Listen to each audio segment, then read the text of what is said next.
Hello, I'm Maria from the Richardson Simple Living. I thought today we'll talk about homeschool for a little bit.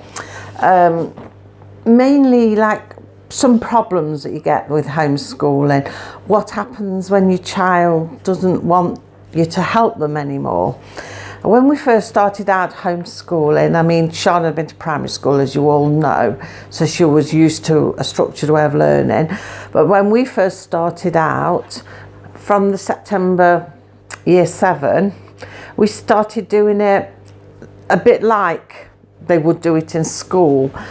We had Key Stage 3 books, which we still do have, we're still working through them at the moment. So we had Key Stage 3 books, and in most of the lessons, not every lesson that school does, but a lot of the main subjects, you know, like your geography, English, history, etc., that sort of thing, sciences and that. So we were following them. Now, in the books, I mean, I've showed you how they work. I've given you a flick through the Collins one. So if you wonder how they work, just have a look back at some of my earlier videos and you can have a look how they work. So you know what I'm talking about if you're new to my channel and you're not sure what I'm talking about. But yeah, it's got sections where you read what you're going to be learning. Then you've got like little questions at the bottom that you answer. And then you do this like for so many sections, like for a module, and then you answer review questions on your prior module and test questions, revision on the module you've just done. And that's the sort of format the books follow. Well, we did it a bit like school. So I always sat down with her and I did the reading. I read through, it's normally 2 pages of information for each subject that you're studying for that day.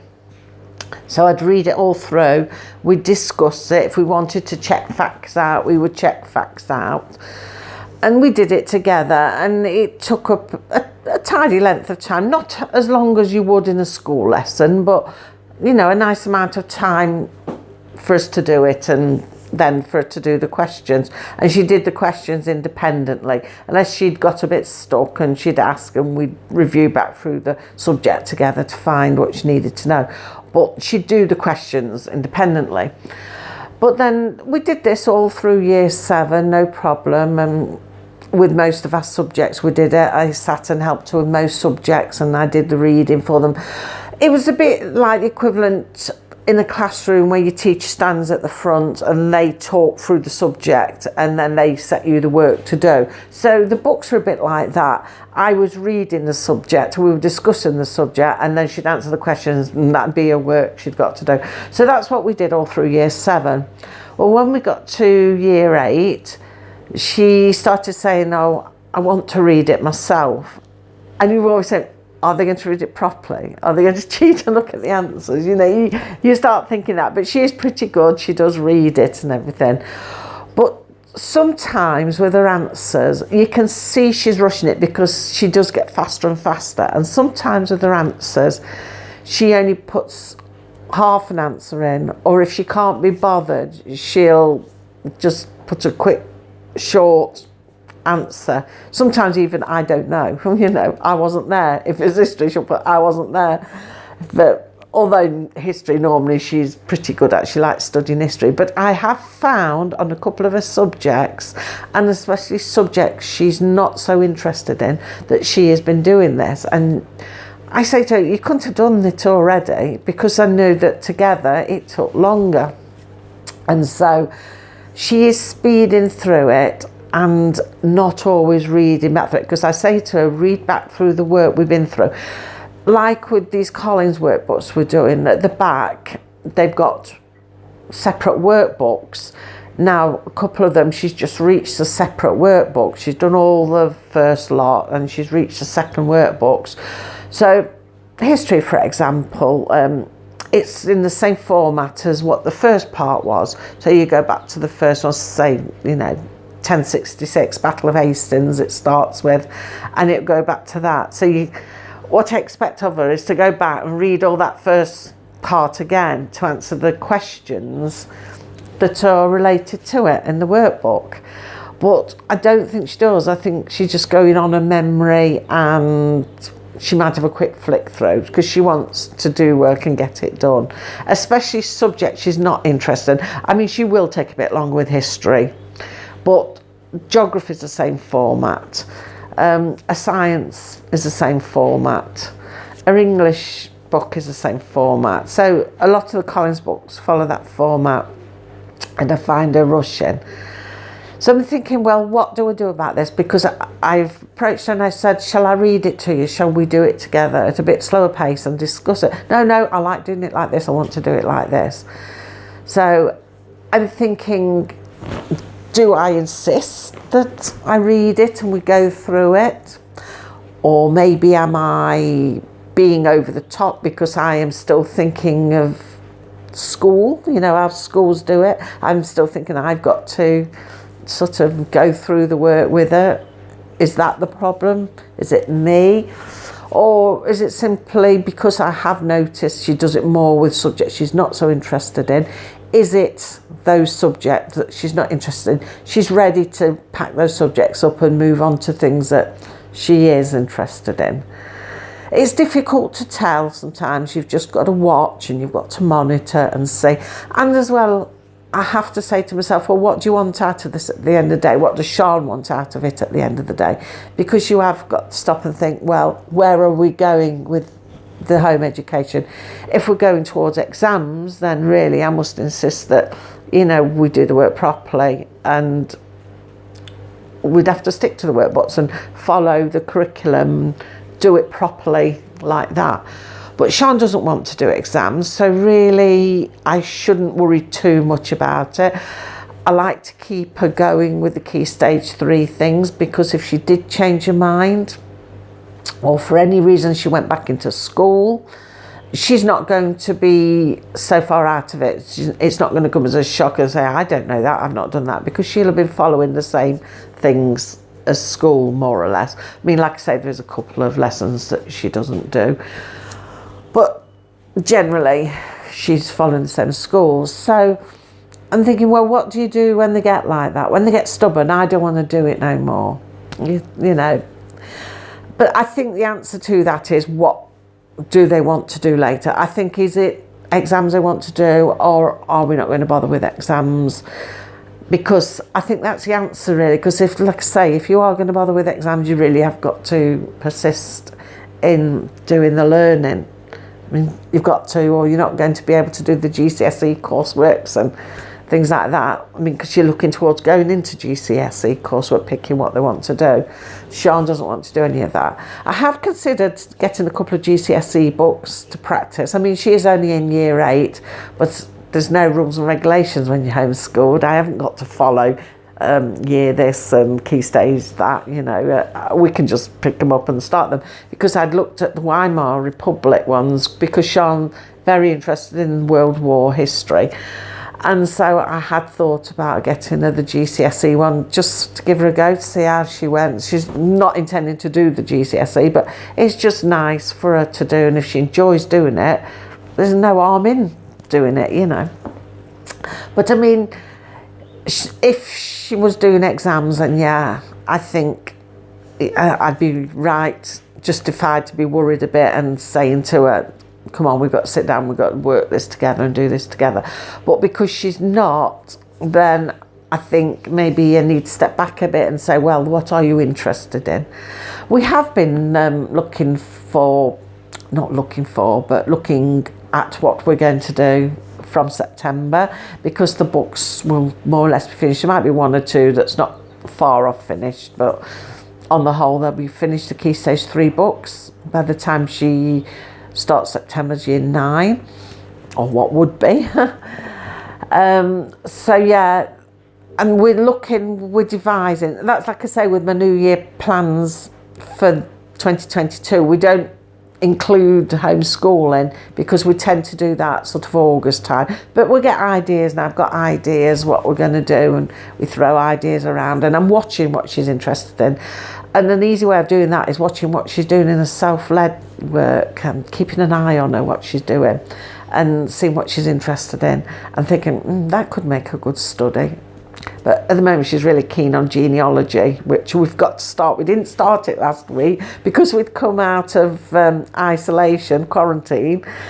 We needed to do shopping and everything, so she just did the work and I said, right, we'll start genealogy next week, which is now this week, because that is going to take up a lot of time, and that'll be interesting because we can incorporate history into that, you see. So that will be quite good. So yeah, I was thinking this morning, what do we do about this? Well, not just this morning, I've been pondering on it for a while.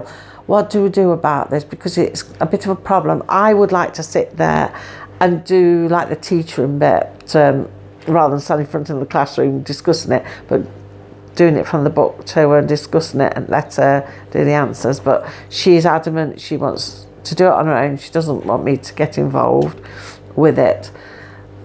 I'm allowed to check it later, but I'm not allowed to get involved. Occasionally she'll ask me something, which is fine, but on the whole she wants to do everything independently. So I suppose that's the way it will go, because we're not going to head for GCSEs. I can't see that changing. In fact, we went for a drive out the other day after we'd come out of quarantine. Went for a drive out, as you do, to, see the world again. And we went through a local, well, it's not a local village, it's quite a few villages away from us, but it's a really nice old-fashioned village. And it's got a big private school there, girls' boarding school. And it takes in, it's the nearest one to us to take in external candidates for GCSEs, because I had looked up where she could sit at GCSEs, what schools in the area did it, because not everywhere does it. You might find yourself having to travel miles to go and sit an exam. So this is miles away, but it's all country roads. It's nice. You're there in no time, really.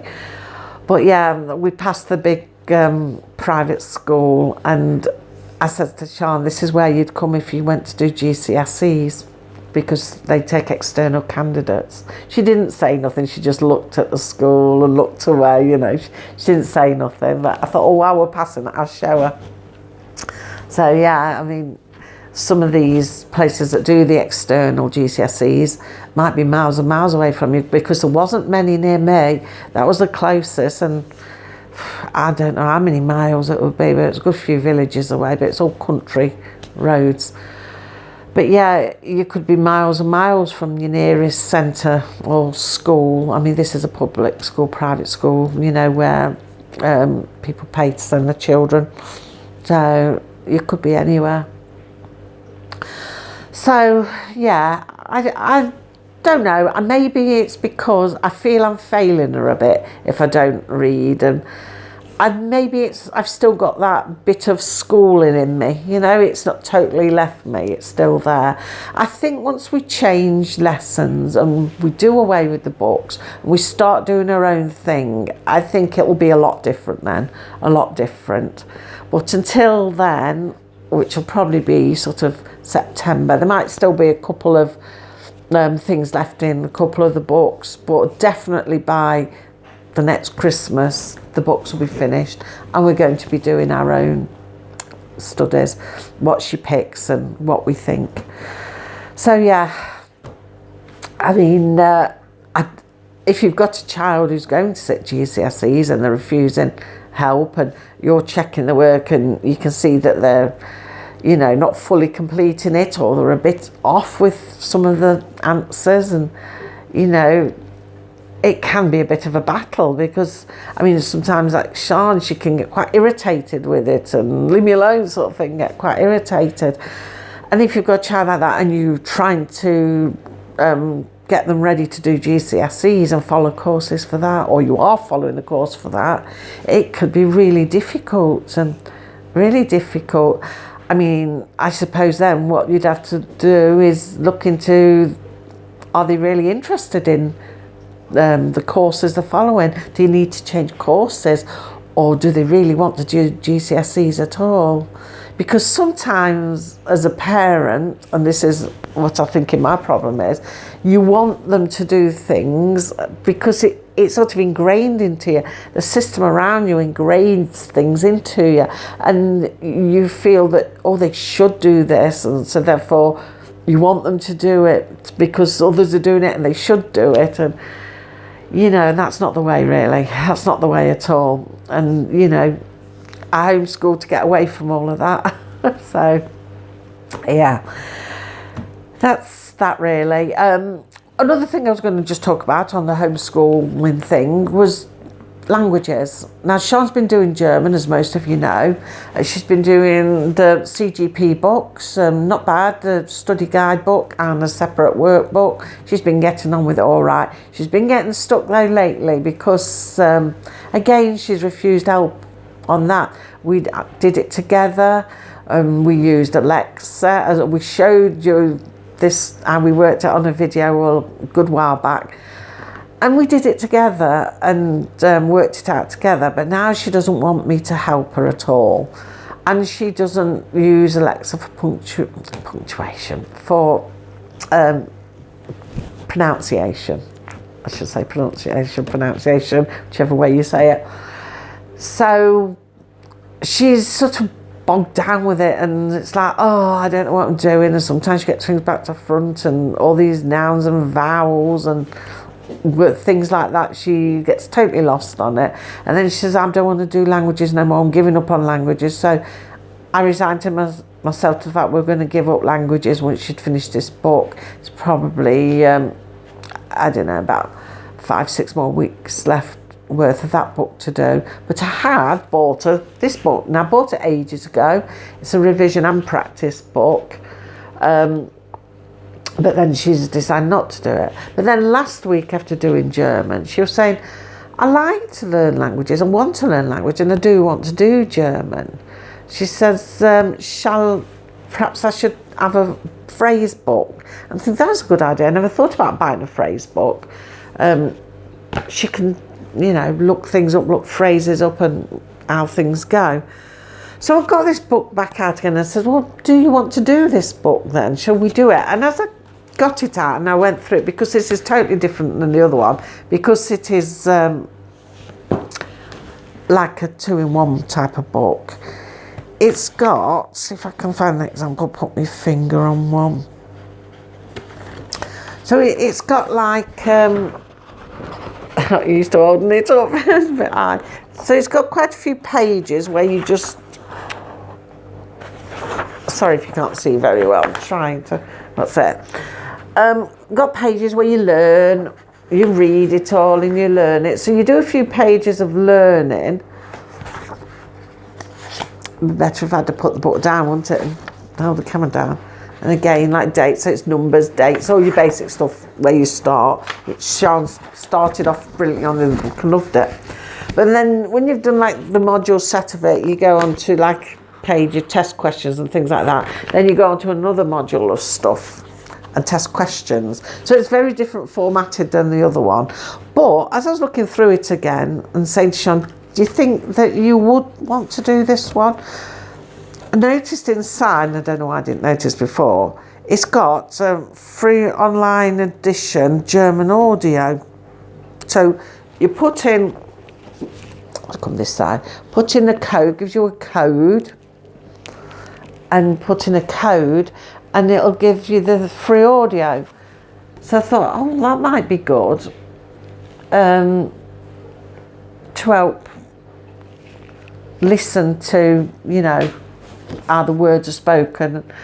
Also, it probably, I don't know, because obviously I've not heard it, but it'll probably go through all the pages with you, and then it'll probably leave you to do the tester bits, I imagine. But yeah, it says it's everything you need for the whole course. Not that she's doing exams with it or anything, but she just simply wants to learn it for herself because she wants to learn language. She says she'd like to learn the language. So it says we've included free audio files to go with the listening questions.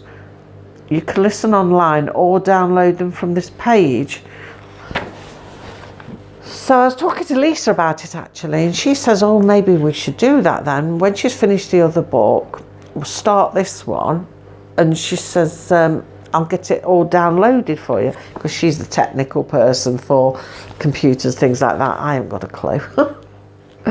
So yeah, we're going to give it a try, I think. Sean says she would give it a try. I think we're going to give it a try. So later on in the year, I'll let you know how that one's going. I mean, she's not actually listened to any audio yet, other than how to pronounce words. We've been using Alexa, but we've not done an audio one. So we'll see. I don't know what we'll make of it. I don't know whether it'll be easy to follow. I don't know if it'll be difficult. I don't really know. And I've not done like any audio with any of the books, because there is online things with some of these books. So I think we're going to give it a go. I'm pretty sure we're going to give that a go. I just thought I'd tell you about that, because that was a book I was thinking of going to get rid of, and because she wasn't going to do languages, she wasn't getting on with it very well, and she'd started off great, all your basics, you know. It was when you get into putting sentences together and it's asking you about nouns and vowels and things like that, and that sort of set her back quite a bit.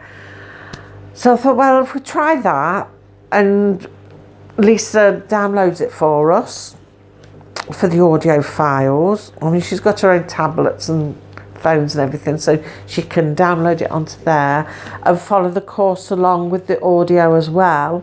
It'll be a bit like having a teacher, you know, like I was just saying, when she won't let anybody help you and whatnot. It'll be like having a teacher there, and I imagine talking it through, and she can listen to how things are said. So I'm hoping it's like that anyway. So I think we're going to go and do that. So I'll let you know how that one goes. Obviously it's going to be a lot later in the school year, and because that book is quite thick, this one will continue through into year 9 anyway. I mean, she's not going to do no language GCSEs, but it's just something she wants to learn, so I'm quite happy to keep on with books for them. So yeah, so that's it for today. I don't think I've got nothing exciting to tell you. I just thought we'd have a quick homeschool chat, because I wanted to say about Sean refusing help with the work. She wanting to be very independent with it all. I don't know if you've got children that are like that, especially secondary school age children. You know, do they refuse help, or are they happy to have the help? I shouldn't worry too much, because I'm not doing, well, as far as we know, we're not doing any GCSEs. She doesn't seem that bothered. This is another reason I was thinking, if I tried her with the Weimar Republic GCSE book, she could have a taster of it and she might change her mind. I don't know. I don't think she will, but you know, you try them, don't you? It's something she's interested in. So yeah, that's it for today. And like I say, I can't think of anything else that's exciting that's been happening over the weekend. We've just been catching up with everything, because, you know, we've been in quarantine, so it's just been going out to do the shopping. Oh, that was lovely. Just going to town, to a local town, to do some shopping. It's like, oh, I've forgotten how much I missed this, and having me Costa coffee. Just simple things though. It's surprising how much you miss just doing simple things, isn't it? Yeah, that's mainly all we've done really, and today is just a boring day. I've got to clean. I've got 2 loads of washing. 1 load's just finished, another load's in the dryer. Oh dear. So I've got that today, because it's Monday today. You're going to see this on Tuesday, but it's Monday today. So Monday's always the worst days, when you have to catch up with everything over the weekend. And it's Dean's first day back to work as well today. I mean, we've been discussing about work and what to do. We've sort of altered his rounds around a bit, so that they work in line with what we keep, what he's able to do, and not the awkward ones that he struggles with, you know. So they've gone on a separate round. And so if we do decide that we're going to cut down, it'll be obviously be the awkward ones that he will get rid of, because it all takes him twice as long. So you're not gaining any more from that really, when you're taking twice as long. So we'll see how he goes, see how it all pans out, and can only see. So yeah, that's that for now then, and I shall see you now on Friday, and we'll see what we can bring, whether we'll have a chat or do something on Friday. So take care of yourselves until Friday, and I'll see you then. Bye.